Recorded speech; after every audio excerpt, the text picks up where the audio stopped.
Babe, do you want to do the at least trend? You sure about this? You're not gonna get mad? No, not at all. Aight. You go first. At least I have friends. At least I have a job. At least I didn't f my dog. At least I have a car. At least I didn't sniff a bus seat. At least I didn't fart into my grandpa's breathing machine. At least I wash my hands after pooping. At least I don't f every man I talk to. At least I'm not shorter than 6 foot as a man. At least I'm not 6 foot horizontally as a woman. At least I don't have to hide when my father comes home. At least a rowboat can support me. At least I don't have a toxic girlfriend. At least I don't cause earthquakes when I walk. At least I didn't get caught scratching my bum, sniffing my fingers, then licking them. At least my family doesn't have a pee drawer. At least my father didn't leave me. At least I don't have the body shape of Lizzo. At least I'm not stinky. At least I'm not a ginger. At least I don't have crippling mommy issues and pass away at the thought of being called mommy's good boy. At least I don't have a weird-ass looking chocolate starfish. At least my family packed me school lunches. At least I didn't get kicked out of the house for 6 months when I was 12. At least my family loves me. Really? At least my mom didn't commit deletion.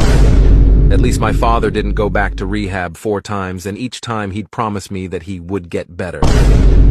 At least my older siblings didn't have to take care of me my whole life. At least I didn't have a broken childhood. Hello? It's your turn, by the way.